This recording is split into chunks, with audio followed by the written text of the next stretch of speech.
سب سے پہلے تو السلام علیکم سب کو. بہت شکریہ سر, آپ نے انوائٹ کیا. نیاز ندیم صاحب کا خصوصی شکریہ. میم میں اس حوالے سے یہ کہوں گی, کیونکہ میں ادب کی طالب علم ہوں,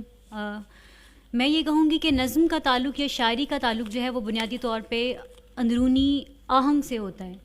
تو آہنگ جو ہے اس کے لیے آپ کو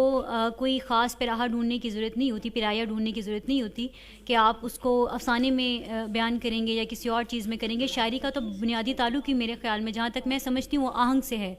تو آہنگ جب مجھے اپنے اندر نظر آیا ایم فل انگریزی تک, مجھے لگتا رہا بار بار, یعنی میں نے اگر اپنی تھیسس کی بات کروں, جہاں تک میری اس کا پروفیشنل کوالیفیکیشن کا تعلق ہے, تو مجھے وہاں بھی محسوس ہوا کہ میں ناول کو اوائڈ کرتی ہوں یا باقی چیزوں کو اوائڈ کرتی ہوں, تھوڑا سا اس سے ہٹ جاتی ہوں, میں شاعری کی طرف زیادہ بھاگتی ہوں. تو وہ اس طرف آتے ہوئے, اور پھر جب آپ اپنے اتنے خوبصورت جو اردو زبان کی ہماری تہذیب ہے اس کی طرف آپ واپس آتے ہیں, تو آپ کو نظر آتا ہے, جیسے آپ نے خود ابھی یہ کہا ہے کہ اتنی خوبصورت ہمارے پاس اردو کلاسیکل نظم کی اتنی خوبصورت تاریخ موجود ہے. تو اس کو بھی پڑھ کے جب میں نے دیکھا, ایسا نہیں ہے کہ میں نے اس کے اندر کوئی طبع آزمائی نہیں کی, میں نے بہت ساری نظمیں اس میں بھی, اس رنگ میں بھی جو ہیں وہ شائع ہوئی ہیں اور بڑی الحمدللہ پذیرائی ملی ہے. لیکن پھر وہ اپنے آپ کو کچھ دریافت کرنے کا ایک عمل ہوتا ہے, اور کچھ میں سمجھتی ہوں کہ میں نے خود اس کے اوپر یہ جو ایک میرا ایک طریقہ کار رہا ہے دریافت کا, جو ایک عمل رہا ہے, میں یا جو پروسیس رہا ہے, میں اپنے آپ کو دریافت کرنے کی کوشش کرتی رہی ہوں, اور اپنے ساتھ اپنی ثقافت کو اور جو ہمارے جو روزمرہ کے بدلتے ہوئے ستارے ہیں, میں اس طرف آنا چاہ رہی تھی. پھر اس کی طرف آتے ہوئے آپ یہ دیکھیں کہ میں نے یہ دیکھا کہ بہت ساری چیزیں جو ہیں وہ جب نیا زمانہ آتا ہے تو اس کا نیا ایک رنگ ہونا چاہیے, اس کا ایک انداز ہونا چاہیے,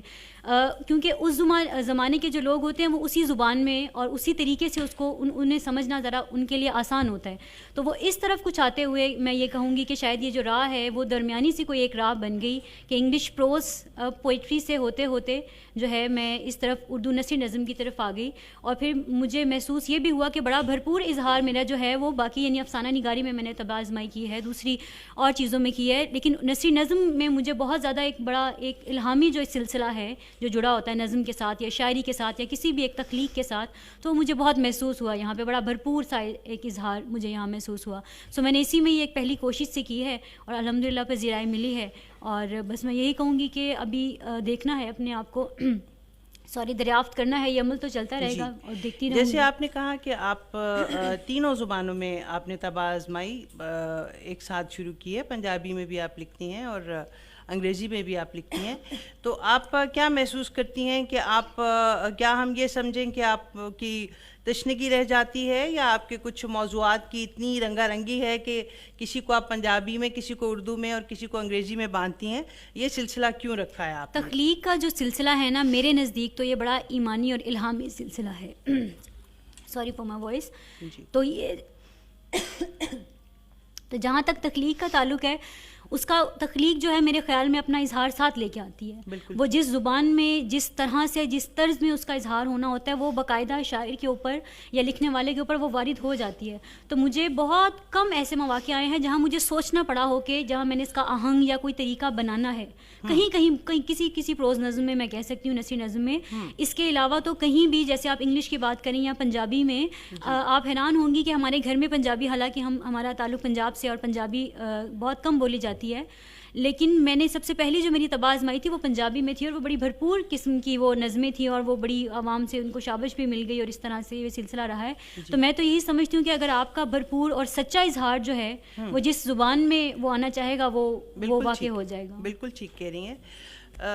یہ تو ایک بات یقینی ہے کہ ہر عہد جو ہے وہ اپنا رائٹر خود پیدا کرتا ہے, اور ہر عہد جو ہے اس کی لغت بھی متعین ہوتی ہے, اور ایک زبان ایک عہد بناتا ہے اور وہ زمانہ گزر جاتا ہے لیکن زبان وہی رہتی ہے, اور اس میں زبان میں بھی جو ہمارے لکھنے والے ہیں وہی اس کی تشکیل اور اس کی ترتیب میں معاونت کرتے ہیں, اور اس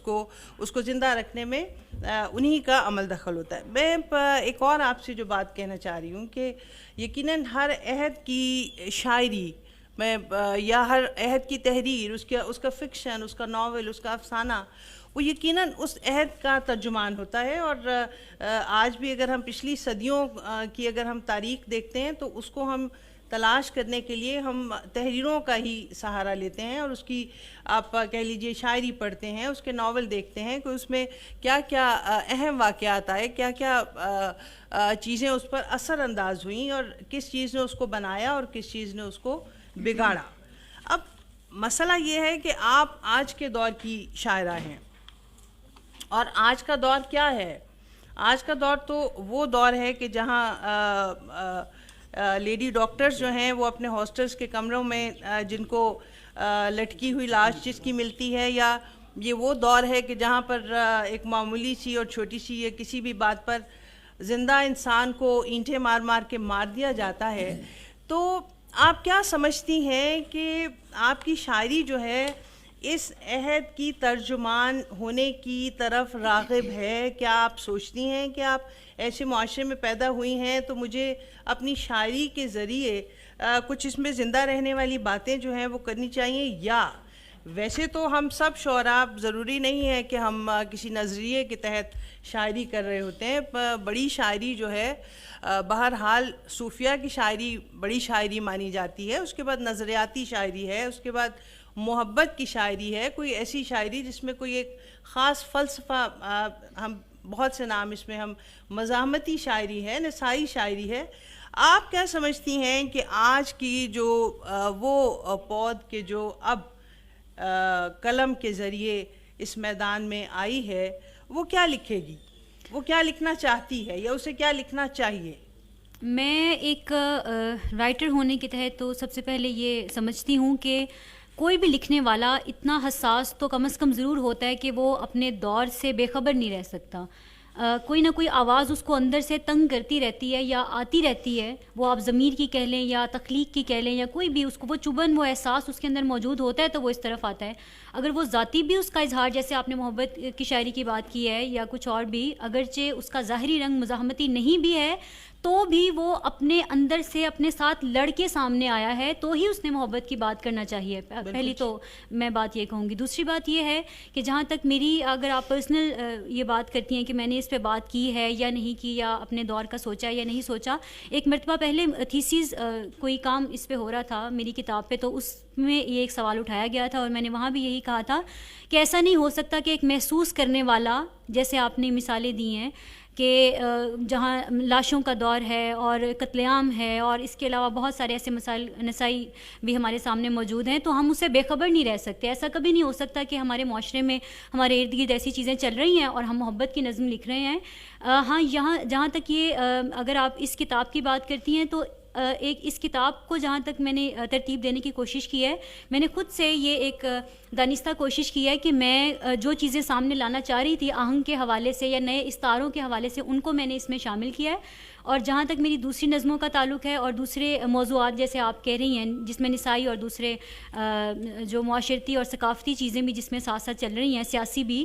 تو ان نظموں کو میں نے اس طرح سے شامل نہیں کیا. لیکن وہ اس وقت کے جو دوسرے معروف آپ کہہ لیں کہ رسائل ہیں یا جرائد ہیں اس میں وہ شامل ہیں. اور ایسا کبھی نہیں ہو سکتا کہ میں اور یا میرے جیسا کوئی بھی لکھنے والا اور اس دور کا لکھنے والا, جب ایک اتنا ایک خونی دور چل رہا ہے, آپ اس سے نظر چرا کے جو ہے وہ صرف محبت کی بات کرتے رہیں اور صرف اپنے آپ کو بیان کرنے کی بات کرتے رہیں. آپ کا ایک ہی اظہار کسی تناسب سے آگے یا پیچھے یا کم یا زیادہ ہو سکتا ہے میرا خیال ہے, لیکن آپ اسے مکمل نظر نہیں چرا سکتے. وہ بالکل موجود رہتے ہیں ہر طرح سے, ہر حوالے سے. بالکل ٹھیک آپ نے کہا.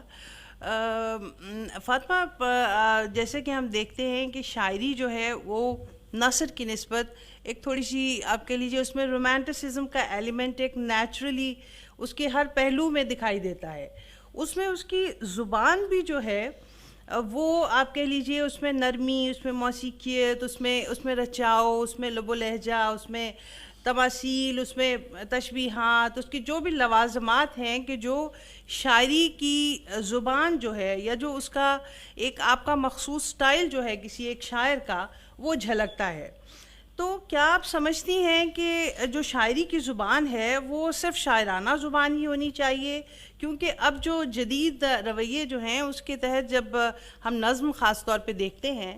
تو اس میں بسا اوقات ایسے الفاظ بھی استعمال میں آ رہے ہیں کہ جس کی پوئٹک ویلیو ہم ادروائز کہیں تو وہ نہیں ہوگی. ٹھیک ہے, آپ کی پوئٹری میں میں نے دیکھا کچھ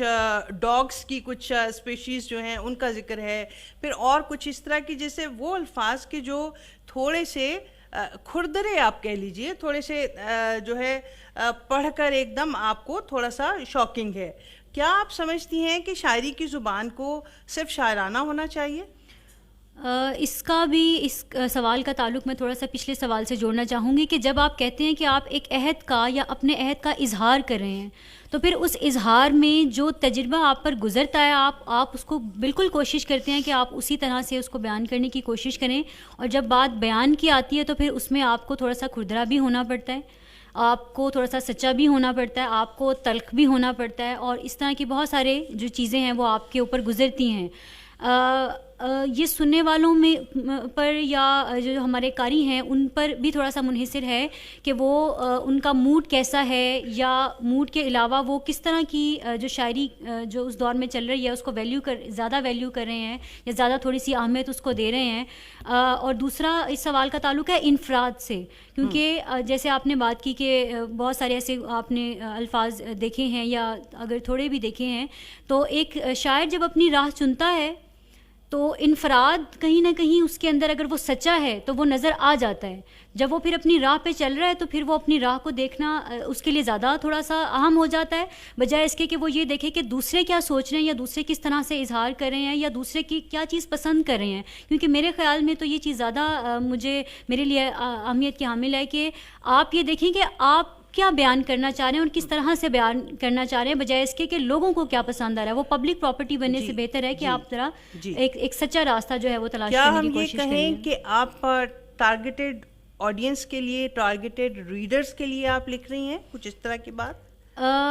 یہ میں اس لیے نہیں کہوں گی کہ اگر ٹارگیٹڈ آڈینس میرے ذہن میں ہوتے تو پھر میں وہ جو ایک پبلک پراپرٹی والا جو ایک شاعر کا یا جو ایک سیلیبریٹی کا کلچر اس وقت چلا ہوا ہے، میں شاید صرف اس طرف ہوتی، یا میں غزل کی طرف، کیونکہ میں اس میں بھی طبع آزمائی کرتی رہی ہوں تو شاید میں اس طرف چلی جاتی زیادہ. لیکن وہ پھر انفراد مجھے لگتا ہے کہ میں نے یہ راہ اپنے لیے ایک مختص کر لی، وہ ٹارگیٹڈ آڈینس کے بجائے وہ ٹارگیٹڈ آئیڈیلزم میرا جو اپنا تھا ایک، یا جو